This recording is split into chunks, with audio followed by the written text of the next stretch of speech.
Hello everyone, I'm Lori with Behavior Education at Spirit Keeper Animal Sanctuary. Welcome to Troubleshooting Target Training Lesson 3. This lesson is going to be on what to do if your snake ignores the target. Here again is our list of behaviors that might require troubleshooting. In Lesson 1, we went over what to do if your snake is hiding and you want to start a session. In Lesson 2, we went over what to do if your snake just doesn't see the target.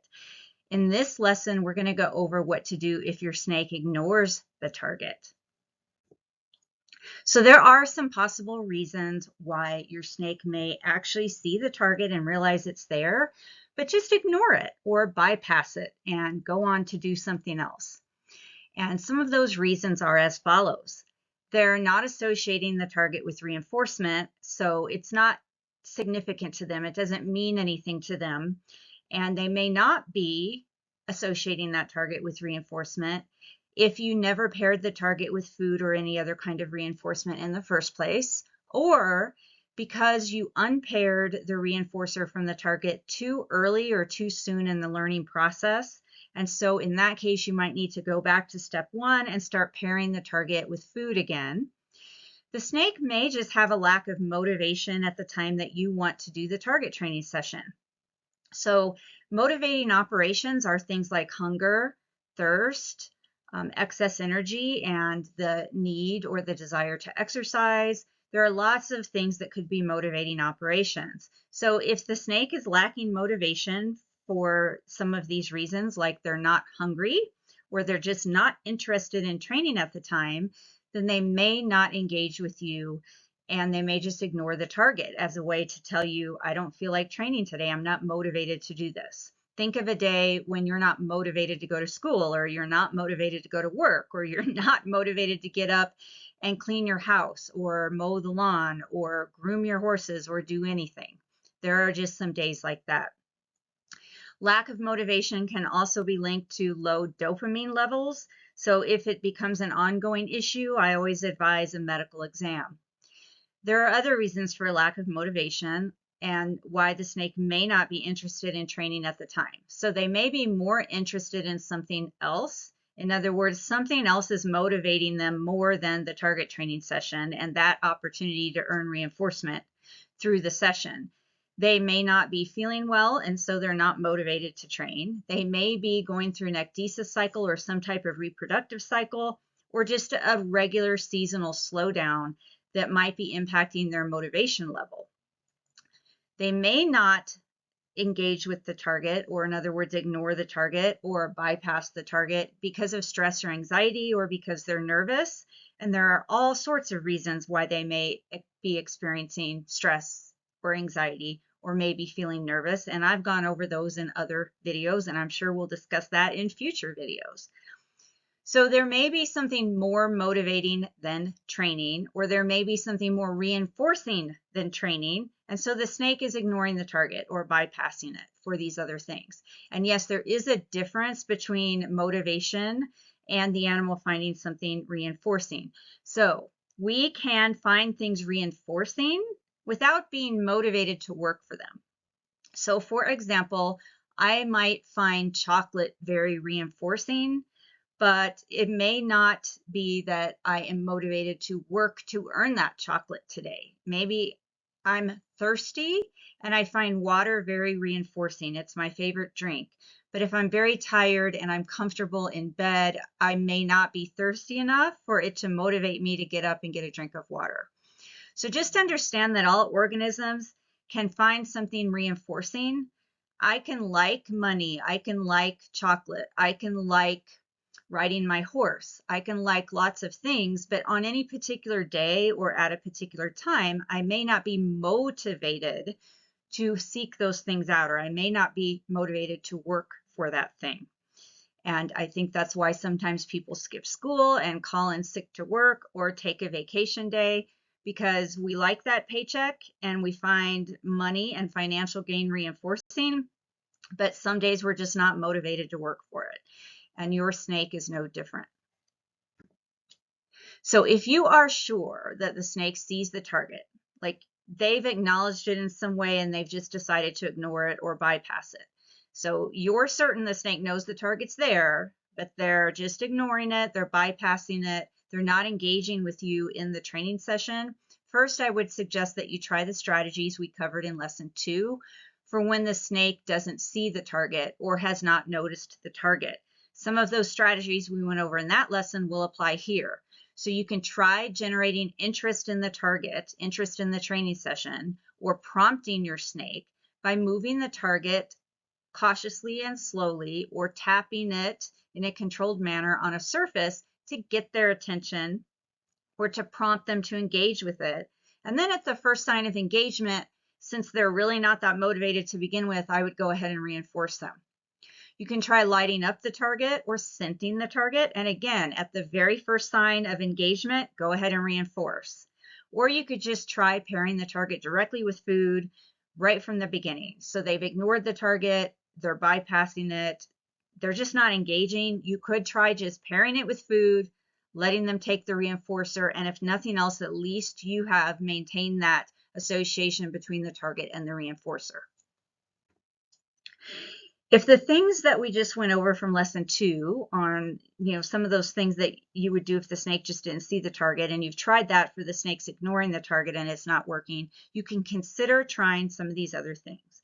So you can consider choosing a different time to train. And depending on the individual snake, you might want to train when the snake is active, alert, and likely to engage. So if the snake is lacking motivation, if they seem out of it, if they seem tired or sluggish or apathetic, then you might want to put off the training session until they are showing you from the beginning that they're active and alert and engaging with their environment. But you might also want to do the opposite. So you might want to train the snake when it is awake, but when it's calmer, more relaxed, it's less excited and reacting less to environmental stimuli, and it's more likely then to focus on you in the training session. So in one case, the snake is just too apathetic and lethargic, and you want to wait for a time when they're more engaged with stimuli and what's going on. And in the other case, maybe your snake is just being hyperactive, too reactive. They're just engaging too much with their environment and they're reacting to everything and they're too excited and they can't focus. And in that case, you want to wait until they're a little bit calmer and maybe they've had some exercise and it's a quieter time of their day or night when they're more apt to be settled and focus on you and be able to concentrate during that training session. You may want to consider choosing a different target. So if you're having repeated sessions where the snake's ignoring the target or bypassing it, maybe looking at it quickly but moving on, you might want to consider changing the color, the size, the shape, or the type of target that you're using. So if you do choose to change the cue to something else, like a different color, size, shape, or type of target, that's great. That often works. It's just maybe a target that they notice better and is more salient for them. But you could also change the cue entirely from a physical target to a light, a vibration, a sound, a scent, or use an actual station as the target instead of a target ball or stick or buoy. You can use other things as a target. These other things just aren't as versatile for you to move the snake around as an actual target on the end of a stick. So you also might consider allowing the snake to do a more desired activity first and then initiate the training session after they're finished. And I want you to note here that sometimes this is what comes into play if the snake is free roaming and ignoring the target, because you're cueing them to return to their enclosure.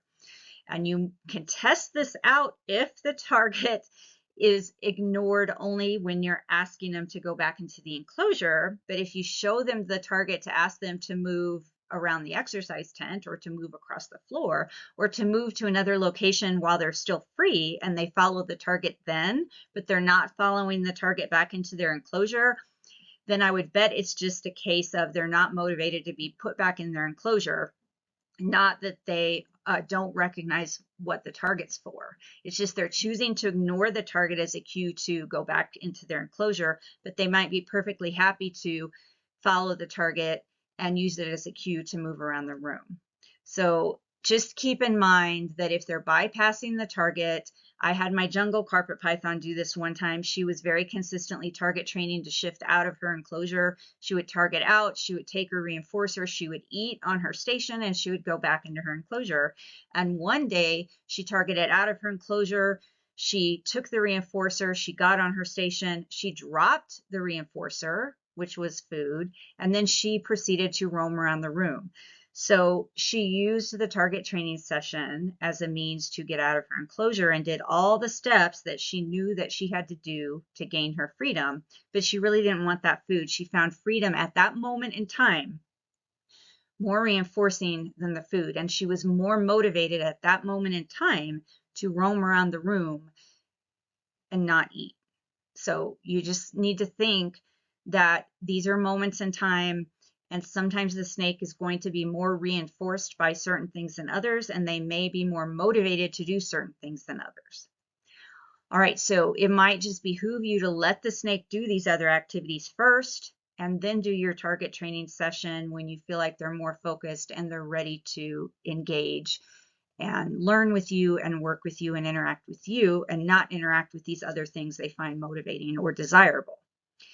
You also might consider just stopping the session and trying again later or on a different day or night. So if it's just not happening today, and we sometimes don't feel like going to work or school or doing chores at home, or just sometimes we just don't feel like doing anything, animals are no different.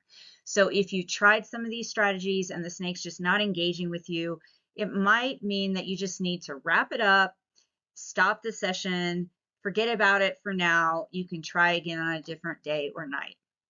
Remember that if that is repeated consistently, though, and there's not a logical explanation for why they are suddenly now not engaging with things, you might want to have a veterinary exam done.